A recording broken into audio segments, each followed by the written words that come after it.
Hi everyone, I'm Christine Cusinelli, and today I want to talk to you about the Queen Bee Syndrome.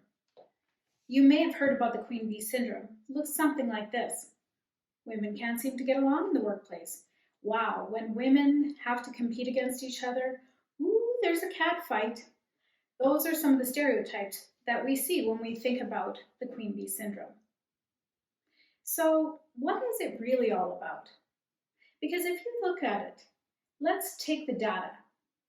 The data shows us that of Canada's top 100 most influential companies, only 2 positions of the CEO suite are being filled by women.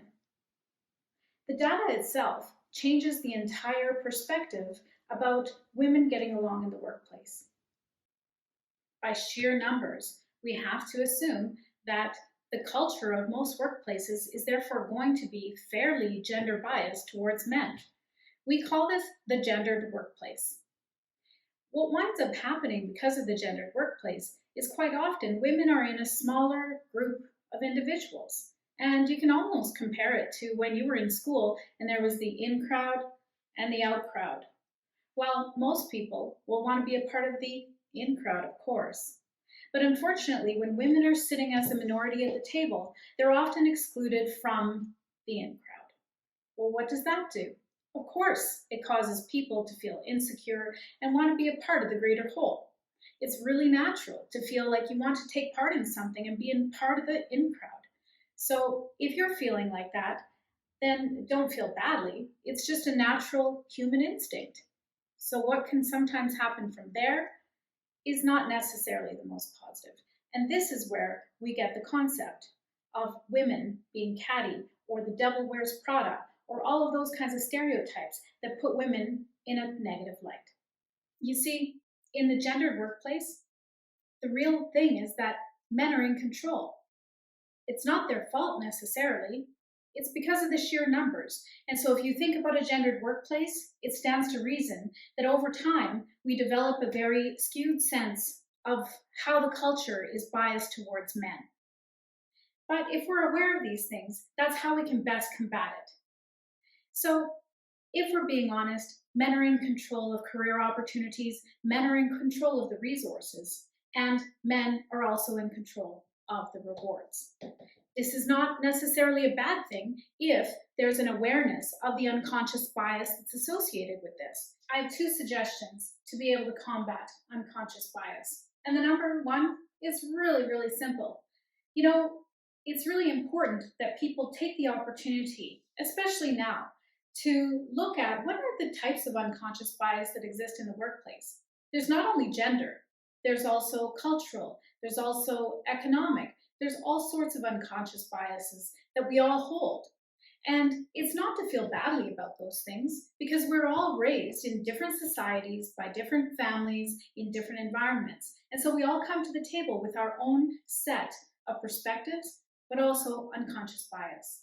So being aware of unconscious bias in general by perhaps having an external consultant come in to do work with your group is a really good way of opening up the truth about how people really feel. Knowing the amount of money that it costs an employer every single year for one employee to turn over should be motivation enough for you to want to look at taking a decision in this direction. Did you know that it costs about $22,000 per employee turnover? And that's pretty significant if you have an embedded problem within your organization where people feel as though there's enough unconscious bias or other issues related to toxic work environment that are causing them to want to leave. And when it comes to women, CEOs, or anyone who's earning more than $100,000, that $22,000 that you're losing from the turnover rate is just a small fraction of what you would actually pay if your employees are making more than $100,000 per year. So hopefully this quick video is going to give you, regardless of your gender, at least some motivation to want to be able to make a difference in your workplace. But I have a very special message for all of the women who are watching this right now. And that is this. There is one way that we can always combat the gender-biased workplace, and that is to work together. I used to go to the University of Alberta, and I was a member of a sorority called Kappa Alpha Theta. One of the interesting things about that sorority was I really underestimated the impact that it would have on me in my adult life. Today, some of the most strong and supportive women who are surrounding me are actually from that sorority. And so I really understood that there's a value in what we would call sisterhood. And I truly believe that that is one of the ways that we as women can work together to combat the gender bias that exists in our world. The gender bias itself isn't going to be going anywhere, probably for the foreseeable future. And that's okay, as long as we understand and are aware of our own unconscious bias and can maneuver or navigate our way around it. So, one of the things that I want to encourage everyone to do, certainly in leading up to next week, which is going to be International Women's Day, is to really think about how can we as women support one another.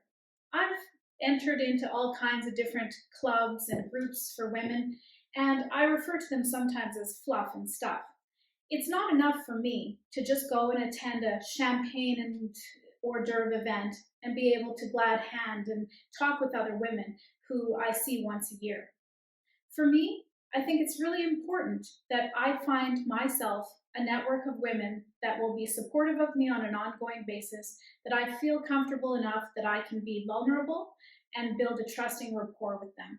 And that is key. So, as a consultant who works directly with women, this is what I want to encourage my clients to be able to do. Really important to set up our network together, but also to be able to exchange really important tips and ways to maneuver around and navigate again that system of unconscious gendered bias. That is, I believe, the one way that we can have the greatest impact on making change to those figures that are so small at the top of the C-suite. Lastly, I think we all know, ladies, that when we find ourselves engaged in a really powerful women's group, that this is something that holds no boundaries. So let's go out there and really try to engage one another in some very powerful moments of sisterhood and also trying to break as much glass as we can out there. Thanks for listening.